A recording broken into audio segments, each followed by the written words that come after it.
is in. I just felt like where we were as an offense, we needed a spark, something to kind of go our way, and so I decided to put Jalen in the game. Jalen Hurts is in and stays in. Do you think you should be the starter? A lot of these things are outside of my control. Did you think you should have gotten a chance before today? Anything that can help this team. The move has been made for now.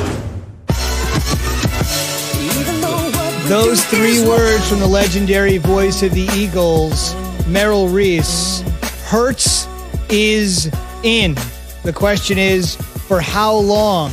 Came in the third quarter, lost to the Packers, and do you guys want to put your young starter in a place, second-round pick, in a spot where he would be making his first career start at home against a Saints team that has won 9 in a row and is the hottest team in the NFC? That would be an interesting spot to not put him in the third quarter after your starter is struggling, but put him in from snap one, moment one.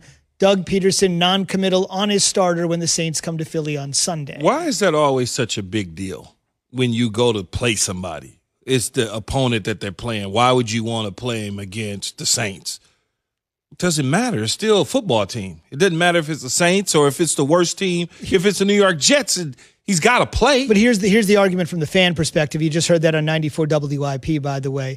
And that would simply be there's a crisis of confidence with the other guy. And the idea is if you put a young guy in and the Saints, who winners of 9 in a row, were coming at him, that might ruin his confidence if he doesn't play well from the start. Jay disagrees. The only reason I'm saying that is the other guy was pulled because he has lost all of his confidence. Well, that's on him.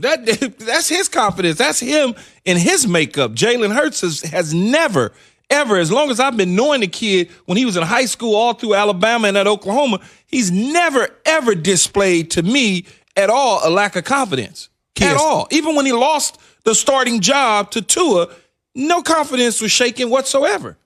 So it's just funny all the time when I hear people say that, though, Jay. No. Like, we don't want to start him against Pittsburgh on a short week because they're going to do this to him. Okay, they're going to try to do it to him. What if he was the starter at the beginning of the season? His first snap as a quarterback in the National Football League. Same thing. It's the same thing, Z. My best experiences in life have been when I got thrown into the fire. Just throw me into the fire. Yes. You don't need to ease me into anything. No. Let me figure it out. I'll make my mistakes, but I much rather make my mistakes by feeling out and gaining that experience. Look, Jalen Hurts should be the starter, but everything that Doug Peterson has shown me over his time as a head coach, everything that he said about Carson Wentz will let me know that he probably won't be the starter, that he'll probably play a lot more, but I don't think Doug Peterson is just willing to let Carson Wentz lose the quote-unquote confidence that you said quarterbacks are so fragile with.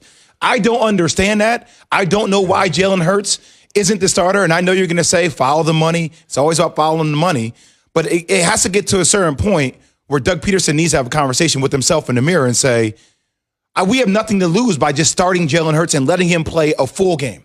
Well, Let him play one full game and see what happens. Last week before, I said that this would probably be right around now, the Green Bay game.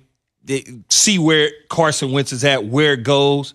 They made the decision to pull Carson Wentz. Now that you made the decision to pull Carson Wentz, what I would do is now I'm starting Jalen Hurts, and we're going to finish the season with Jalen Hurts. And I know it's a lot of money. Now we're going to have a quarterback competition next offseason and into the season during training camp. That's the way I would set it up. And I think Doug Peterson, I would be shocked if Doug Peterson goes back to Carson Wentz, because what you've now shown the team is that you do have a guy in Jalen Hurts that you have confidence in because he's shown you some things, leading the charge. He was 5 of 12 for 100, a little bit over 100 yards, a touchdown, and a little bit of an interception. That's okay. We can fix that, but we got to give him time to be able to do it. And I think that's what you do. I think you start him this week against the Saints, and then you see where it goes from there. And come the offseason, there's an open quarterback competition.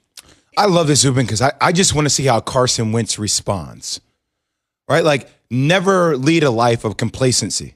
Like, don't be complacent. So if Carson Wentz is complacent, it's easy for Carson Wentz to say, you know what, I can sit here and I can quibble and I can complain and Jalen Hurts got my spot, I got my money, I don't care, then that's fine. You find out who Carson Wentz is. This is a good challenge for him. Let him respond. And there's going to be a time, I'm telling you, in the next couple of games, 4 or 5 weeks, where Jalen Hurts makes a mistake and Carson Wentz will find himself back on the field.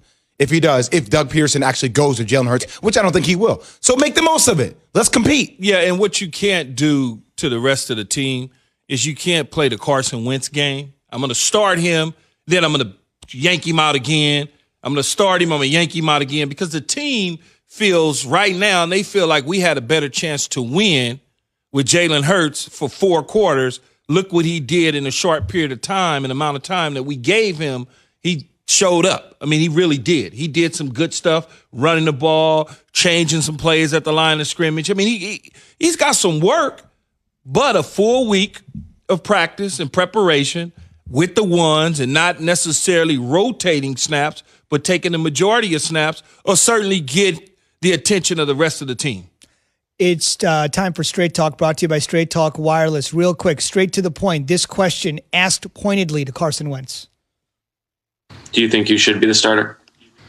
Listen, that's not for me. I know what I'm capable of. I know I can play better. I never have doubted myself or lost my confidence in my abilities. But, like I said, a lot of these things are outside of my control. See, that's the first thing I would have said is I am the starter until somebody tells me something different. That's what I would have said. Well, let me ask you this. By the way, Straight Talk Wireless, no contract, no compromise there for Wentz, straight to the point. Let me ask you this. Doug Peterson said a couple of weeks ago, the reason I can't move Wentz for Hurts is because it would be sending, quote unquote, the wrong message to the team. But isn't sending the right message if you're massively struggling at the most important position on the field? I can't keep you out there. But that was a couple weeks ago, Z. Yesterday, he pulled him. What's the difference in the message? If you're Doug Peterson, you're saying it's going to send the wrong message. I can't. You just did by pulling him. You sent the message by pulling him, which kind of gave them a little bit of a spark and a little bit of an engine where players are now looking, they going, oh, okay, we getting ready to roll now. We getting ready to get this taken care of. Where if you'd have left Carson Wentz in there in the third quarter, y'all wouldn't have had a chance to win. You got to run out of the building. My biggest takeaway yesterday watching the Eagles was saying, oh, okay, you guys are conceding to rebuilding. This is where we're going. We're going in the rebuilding direction. I don't know if they're going to rebuild, though. Off-season. I mean, yeah. Challenge in the off-season and see if they can. Retool, whatever you want to call it. You know, because it's a lot of money still. You got to remember, it's a lot of money. We can't just walk away from it. No, I'm here. It'll be a fascinating offseason if it's Wentz v. Hurts. Wentz, 38 yards passing at the half yesterday. The week before, 30 yards passing at the half. That simply just can't continue. Still to come, the Jets brought the house. The Jets. And then the house burned down. That's after Key has this from my favorite beverage any time of day. You're cheating on the beverage today, though. I won't mention the other name. That's true. The college football season is rolling along, and so is the latest season of your favorite Dr. Pepper obsessed college football town. That's right. We're talking about